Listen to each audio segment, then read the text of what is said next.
Okay, I think.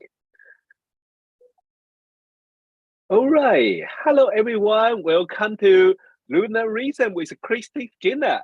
Well, once a month, me and Christeen will bring you some very interesting astrological discussion, not only just forecasting, but we also will talk about what's happening now and what, planet configuration and things. So, hi, Christeen. Well, we have so much to talk about, and we're spoilt for choice, as always. To be honest, yes, I sound pretty busy at this moment, and like every day when you look at news, well, it's not pleasant, but you just like, oh yes, it's happening now, isn't it? There was a really interesting piece I wanted to talk about, which was talking actually about planetary geometry. Oh, and this was an outfit. There's an outfit in Amsterdam. And yeah. they're solar scientists, which of course is my passion, looking at what the sun is doing. Yes. And they were pointing out this peculiar configuration at last weekend's full moon. Uh-huh. And the guy he'd actually made a forecast that, they've done studies for the last 100 years or so, but certain planetary configurations in combination tend to disturb the Earth's crust. Wow. I remember that. Then is that related to the recent earthquake in Turkey and Syria? Yeah. Yes, I'm absolutely certain it is. Now, he was pointing out that within 3 days of last weekend's full moon, which happened to coincide, people might remember that Venus and Mars were at right angle to one another. Yes. And that we should talk about as well. Those factors together with the solar activity, which is really weird, a piece of the sun broke off in these last few days. I mean, what's that? Yeah. So it was very interesting that he had pinpointed that time as being potentially earthquake disaster. He hadn't, although people say, well, he actually forecast it for that part of the world. He'd actually said he'd picked up all the main fault lines and said it could be any one of these. But But actually, if you look at the chart for Turkey, it should have been really almost obvious that was going to happen. Yeah. What's really worrying about this is that, I mean, we know that already there's 300 aftershocks or something. I mean, it's just the Earth is still rumbling on and on. Yeah. If you look further and look to the solar eclipse that's coming on April the 20th, that coincides with Venus and Mars being near exact parallel to one another and out of bounds. Okay. So you've got it's not the same as a full moon. Obviously, it's a new moon this time. And the Venus and Mars aren't in square, but they're in parallel to one another and out of bounds. It makes you wonder whether or not this is, this could even be a precursor to something that's even more terrible. So one of my Turkish clients was asking me to look at something today, and what she wanted me to look at was specifically the chart for the eclipse over Istanbul.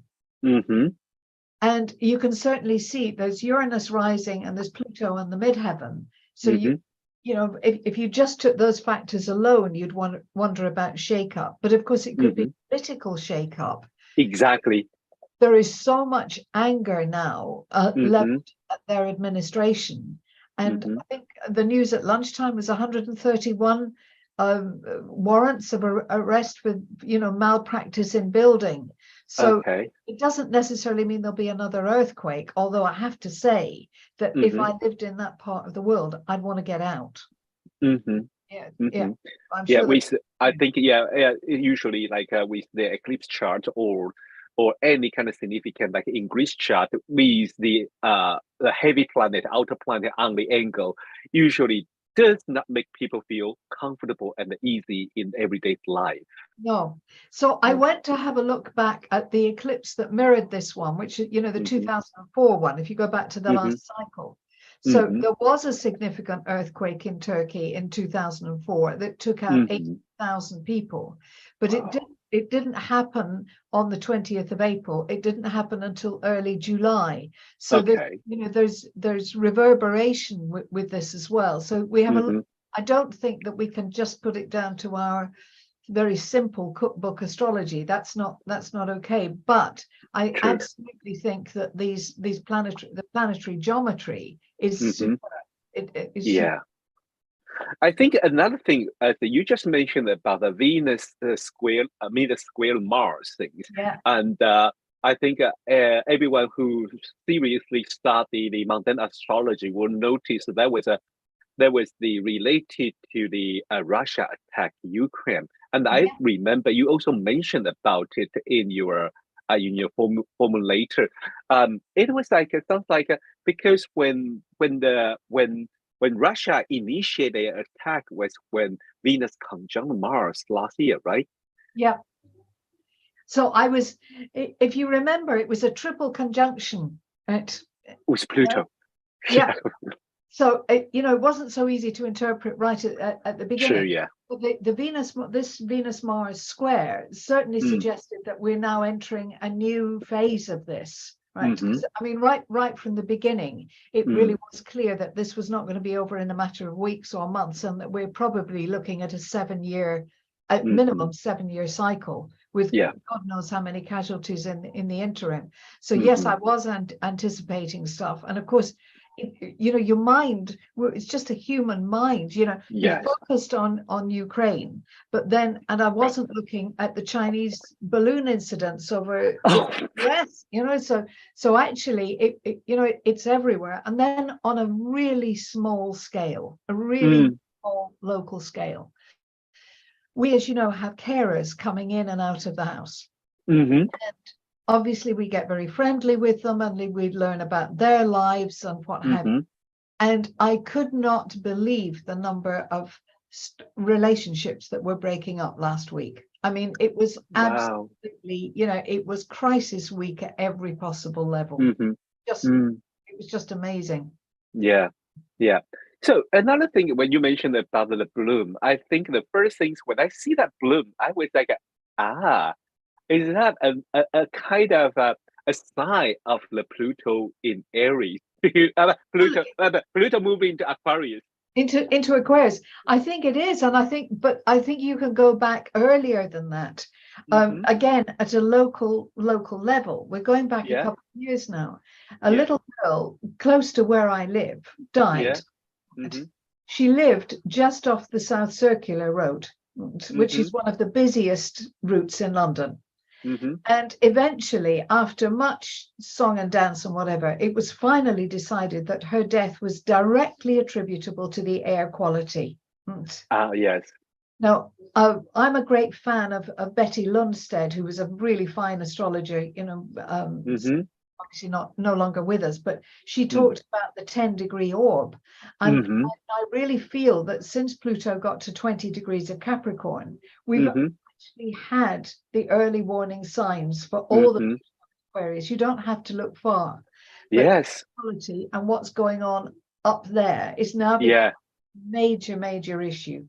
And that is not the only thing. I think, yes, air quality and then the bloom, the spy bloom. And China also say they're going to strike some unidentified flying object in Chinese territory. And then also, I think I just read something else. United States has to clarify they have to clarify that there's no such as the alien attack things. I was like, things when these become a things you have to. Yes, it's all become something we have to think about. The language, this is the beauty of astrology, isn't it? Yeah. We don't necessarily have been able to describe those exact events, but we can see it. We can see how it matches, like doing a jigsaw. You can see the pieces coming together. This is all giving us a heads up to what's happening next, and it is heads up. Exactly, heads up. Yeah.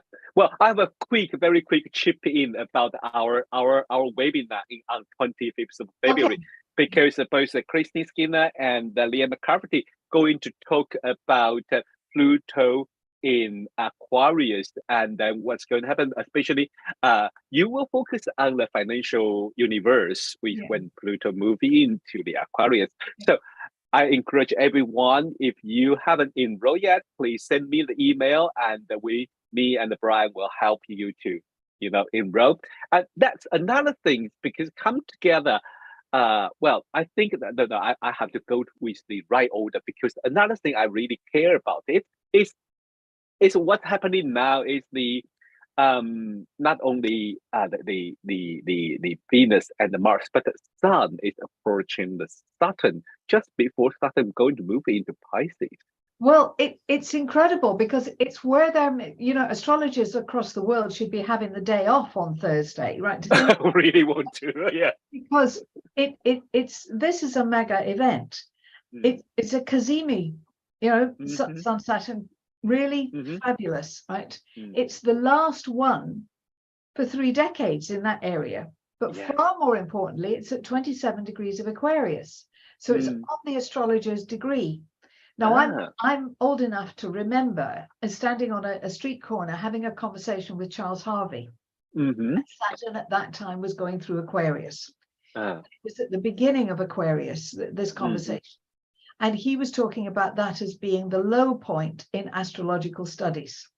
I was actually arguing the opposite, because my experience at the time was that I thought that astrology was getting better. I genuinely at the time better. I'm looking at this now and thinking we're exactly back there again. It's a similar type thing again. Are we going, because every time is different, of course. But we're having to learn about Haumea, Makemake, we're Guanggong, we're having to extend our knowledge, but actually really very quickly. And that's leaving us feeling we don't know enough. So you can see Charles was absolutely right. There's that feeling of quality of our stuff isn't good enough simply because we don't know enough, right? But the other side, that we're all of us greedy to know more, right? Yes. And the real difference now is 30 years on, the computer helps you number crunch all day if you want to. You can look as many charts as you like, right? Yep. I have to tell you, I am finding it increasingly difficult to sit at the screen, because if you just use traditional planets, it's very simple. It's like painting with colors. It's nothing, right? Yeah. As soon as you start to put all this other stuff in, it's messy. It's really messy. So bring out more challenge, but also in another way, all this asteroid, to be honest, I don't use asteroid. I don't use a lot. I like the Chiron, but from time to time, when my other colleagues mentioned about the old asteroid, I love their mythology behind. Like I remember you mentioned about the Haumea, about in your full moon newsletter, about awesome. And terrifying.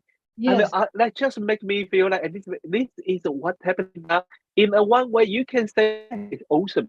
In another way, it's like, it's terrifying. What's happening now? Yes. Yeah. It is. I mean, I think I'm going to talk about this actually on a completely different lecture when I'm doing something about climate change. And I want to talk about what's happening in the solar system itself. But the solar system that you and I learned about, you're so much younger than I am, but we know so much more than we did. And I know these are only tiny bits of rock at the edge of the edge of the edge, but the cumulative effect, right? It becomes like a cocktail, right? A dash of this, a dash of that, and dash of that, and suddenly you've got strength in an area that you didn't have before. So we are living, astrologically, we're living in really exciting times. Yeah. So, because another thing, what we're going to focus on at this moment is this year we have like 3 different ingresses about happening first. From a Saturn to Pisces, moving to Pisces, and then following by the Pluto moving to Aquarius, and then also we have the Jupiter moving to Taurus. So this, especially the Saturn moving to Pisces, is going to happen very soon. And what is your interpretation, and what are your tips, your suggestion for our audience? Well, I can tell you what I'm doing. I'm working with my clients. Yeah. Your chart is like a film script. Yeah. Okay. Yeah. Yeah. And it's got different chapters, different scenes in it. Mm-hmm. Along comes, the backdrop this time is Saturn in Pisces, which says that the dreams have to be grounded. Mm-hmm. Yeah. I honestly don't think that this is the most negative transit in the world. No, I don't. Right? Mm-hmm. I think it's constructive, right? Mm-hmm. Because if you think of Pisces as being the ocean and Yeah. Saturn as being like the harbor walls, right? It's okay. Yes. right. So Yeah. you're trying to make something work, right? But so yes, the negative side of it is we shouldn't mess with nature. Yes, I get. Okay. There are difficulties with it. But I also see that this is a time when if you have a dream and if we all create our own reality, if we do, then a drop of Saturn coming in to help you focus on what it is you're trying to create is not a bad thing.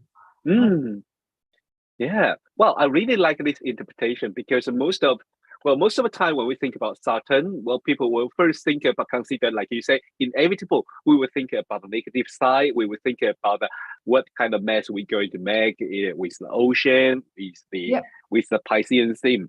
But I like this idea about the Saturn as a rock, as a harbor. This is a beautiful image. I think if as I just listen what you say, suddenly I feel a little bit more confidence about what's coming up, and I can use it. I took part in a meeting recently where each person, it was a very, very, very good way of working this. It was because the meeting was quite cumbersome. There were too many people there. But the lady running it ran it very well because she asked each person to take on the role of a planet. And she sort of worked out who was who.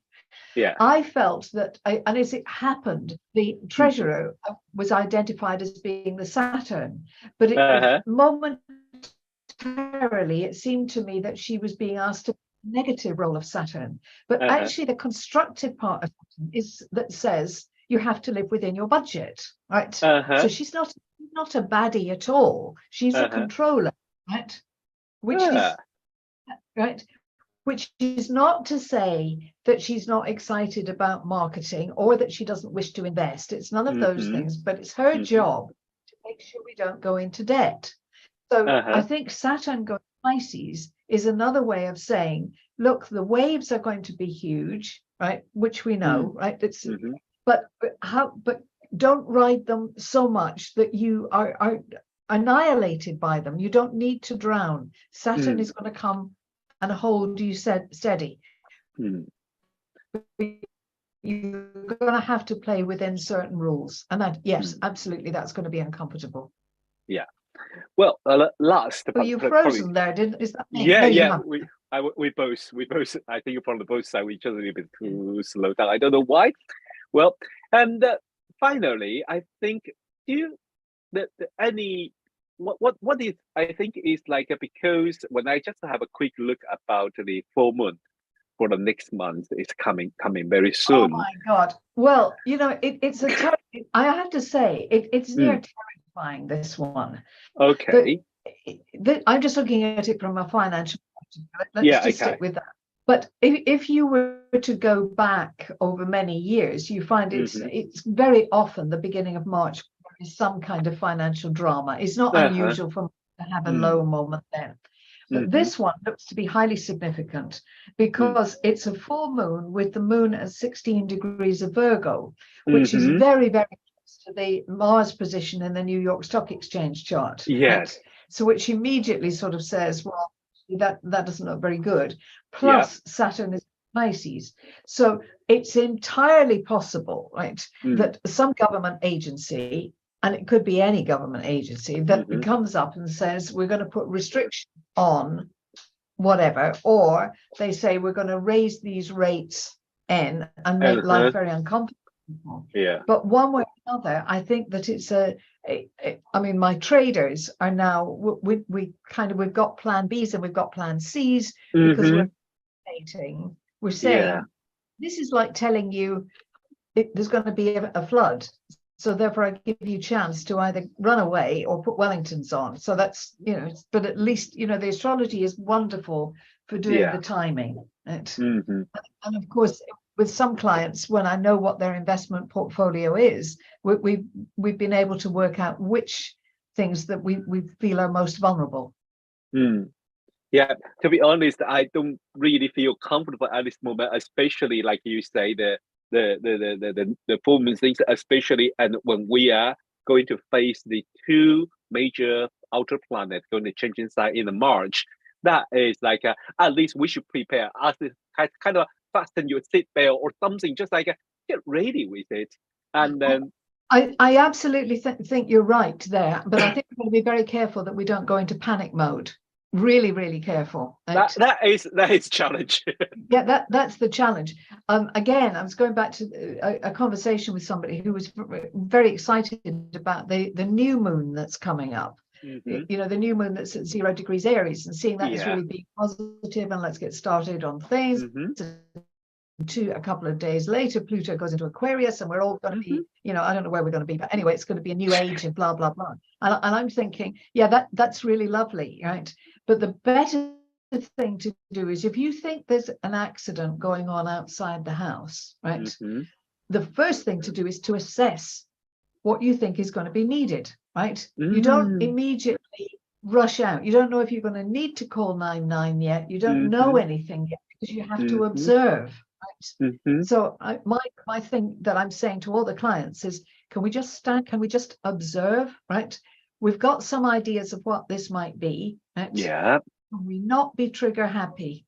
Like this isn't the moment for launching something. You wouldn't launch when a new wave is coming that you've never seen before. That would be dumb. You wait to see what this is going to bring. Yes, exactly. Yeah, that is so important. So I mean, for us, astrologer, we already from all the different angle, we are going to from the historical angle or from the mythology, symbolic or archetype thing. We all going to do a little bit of research about the Saturn move Pisces, move into Pisces, and Pluto move into Aquarius, and what that might be.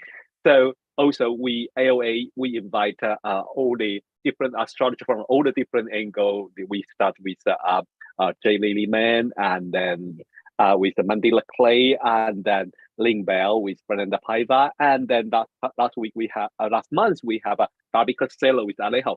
So the coming this month, wow. on 25th, we have the Christeen Skinner and Liam McCarthy. So this would be the last of our webinar, and we're going to run up with maybe from the more daily life, everyday's life, and also financial astrology things. And I'm really looking forward, because both you and Lianne are really into asteroid. So I was so looking forward. You guys maybe bring something very different concept about that this time. About this changing time, and like you say, we assess and we just have a look. Then we will know where we can start. I mean, I think really the bottom line of this is that it's all too easy to grasp what we think are the negative attributes of these things that are coming, right? But that's not going to help. That's really not going to help. What is going to help is if we focus on the potential. We can't avoid this, right? Yeah. Pluto is not going to skip a sign. Saturn is not going to skip a sign. So how do we make better of what's coming? I agree. You have Saturn in Pisces. You've got to become captain of your ship. Yeah, that is very, very helpful. Well, thanks, Christeen. Today is even you were so busy, and the life is under certain, a little bit more stress, but you still bring us a wonderful idea about what's coming up, and the more important, thank you for the tip, because usually, I mean, when I do the chart reading with client, I will say yes, don't panic, let's do this and that, or that's just also look what's the potential and the opportunity. But somehow without facing client, I'm doing my own, like thinking about the police planet moving to there, that planet moving to there. Very easily for me, it's just like go into that kind of terrify myself. Oh my God, what's going to happen? Yeah. And without Yeah. discussion Yeah. with other And colleagues, the I art made is all. yeah, yeah, and that is like a very, very helpful. The art is always. Yeah. Okay. Yeah. Well, Well, so we're off for an interesting month. yes. So well, thanks everyone for watch this month Lunar Reason, and me and Christine will come back next month around the waning moon time, and we will discuss what's happening. Around that time, I wish you are all well. I think by that time we're probably going to focus on Pluto in Aquarius. That's inevitable. Well, just on that, I'm going to do Yeah. quite a lot about crypto stuff on the next finance class. Oh That's- yes, please let us date. Give That's us February date. the 26th. Okay, February 26th. Yeah, and the easiest way to do that is just to email me. Okay, so yeah, Obviously, I will. you can do that. I leave that Yeah, with you. yeah, I'll put Christine's contact on the description area on the comment area. So if anyone into that's very important crypto, so I will please contact Christine. Okay. Well, thanks, Christine, and I wish you have a lovely month and everything goes very smoothly. It has to. That was the worst. Okay. Okay. Okay. Have a good one, Rod, and thank you very much.